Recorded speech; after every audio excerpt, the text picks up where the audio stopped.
ဝန်ထမ်းတယောက်ကဘယ်ချိန်မှအလုပ်ထွက်တဲ့လဲဆိုရင်နဲ့ငါဒီအလုပ်ကနေအလုပ်ထွက်ရင်ကောင်းမလားမသိဘူးလို့စပြီးတော့တွေးမိတဲ့အချိန်ကအလုပ်ထွက်တဲ့နှုန်းချိန်ပဲ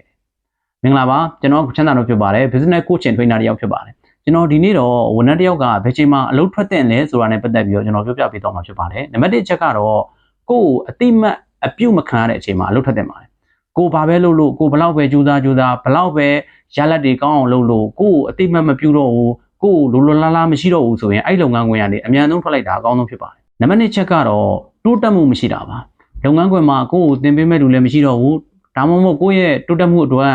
အပြင်မှာသင်တန်းတွေပါတွေတွားတက်မယ်ဆိုရင်တော့ဒီအလုပ်ကနေပြီးတော့မှကိုယ့်ရဲ့အလုပ်ကနေပြီးကိုယ်သင်တန်းတွေပါပေးတက်ဖို့တောင်မှဒီအချိန်မပေးနိုင်ဘူးဆိုရင်လည်းဒါဒီလုပ်ငန်းခွင်မှာကိုရရှိလုပ်မယ်ဆိုရင်ကိုယ့်ရဲ့ဘဝတိုးတက်မှုအတွက်တန်လန့်တွေပိတ်သွားနိုင်တယ်အဲ့လိုအခြေအနေမျိုးမှာဆိုရင်လည်းဝန်ထမ်းတယောက်အနေနဲ့အလုပ်ထွက်တင်ပါတယ်တတိယအချက်ကတော့ဒီလုပ်ငန်းခွင်မှာကိုယ့်ရဲ့အထက်လူကြီးသို့မဟုတ်ကိုယ့်ရဲ့လုပ်ဖော်ကိုင်ဘက်တွေနဲ့အဆင်မပြေတော့ဘူးဆိုရင်လည်းအလုပ်ထွက်တင်ပါတယ်မနေ့မိုးလင်းလို့အိယာနိုးလာပြီဆိုတာနဲ့အလုပ်သွားမဲ့အရေးကိုပျော်မနေပဲနဲ့ဒီလူရဲ့မျက်နှာကြီးမြင်အောင်မယ်ဒီအမျိုးသမီးရဲ့မျက်နှာကြီးကိုမြင်အောင်မယ်ငါစိတ်ညစ်လိုက်တာဆိုတာမျိုးအိယာနိုးလာပြီဆိုတာနဲ့အဲ့လိုမျိုးခံစားမိနေပြီတွေးမိနေပြီဆိုရင်တော့အဲ့လုပ်ငန်းခွင်ကနေအမြန်ဆုံးပြစ်ထွက်လိုက်တာအကောင်းဆုံးဖြစ်ပါတယ်နောက်တစ်ချက်ကတော့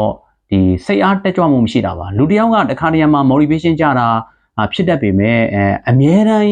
ဒီလုပ်ငန်းခွင်မှာမပျော်ရွှင်တော့ဘူးအလုပ်သွားဖို့ဘလို့မှစိတ်မပါတော့ဘူးလုပ်ငန်းခွင်ရောက်လာပြီဆိုတာနဲ့ကိုကကိုပျော်ရွှင်မှုဆိုတာဘာမှကိုမသိတော့ဘူးဆိုတဲ့အခြေအနေမျိုးဖြစ်နေပြီဆိုရင်လည်းဒါအလုပ်ထွက်တဲ့အချိန်ဖြစ်ပါနောက်ထပ်အရေးကြီးတဲ့အချက်တစ်ချက်ကတော့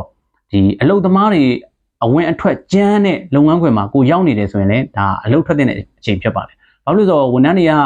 လုပ်ငန်းခွင်မှာအစုလိုက်ပြုံးလိုက်ဝင်လာပြန်ရောခဏနေရောအစုလိုက်ပြုံးလိုက်ထွက်သွားပြန်ရောအုပ်စုလိုက်ဝင်လာတယ်အုပ်စုလိုက်ထွက်သွားတယ်ဆိုရင်အဲ့ဒီကုမ္ပဏီမှာမှားယွင်းတဲ့ဒီ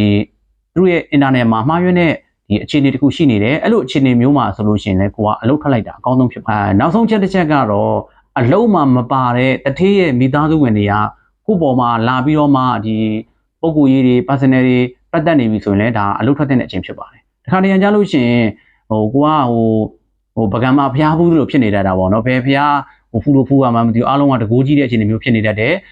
လုပ်ငန်းခွင်ထဲမှာပါတဲ့တထေးကိုလည်းကြောက်ရတယ်မန်နေဂျာကိုလည်းကြောက်ရတယ်တထေးရဲ့အမျိုးတွေကိုလည်းကြောက်နေရတယ်ဆိုလို့ရှိရင်အဲ့အခြေအနေမျိုးမှာဆိုရင်ကိုကအလုပ်ထွက်တဲ့အချိန်ဖြစ်ပါတယ်အခုကျွန်တော်ပြောပြသွားတဲ့အချက်တွေကဒီအချက်အလက်အများစုတွေနဲ့တိုက်ဆိုင်နေတယ်ဒါမှမဟုတ်ရင်မိတ်ဆွေကိုယ်တိုင်ကလက်ရှိအလုပ်ကနေငါထွက်ရရင်ကောင်းမလားမသိဘူးလို့တွေးတောမိနေတယ်ဆိုရင်တော့ဒီအချိန်ကအလုပ်ထွက်တဲ့အချိန်ဖြစ်ပါတယ်အားလုံးကျေးဇူးတင်ပါတယ်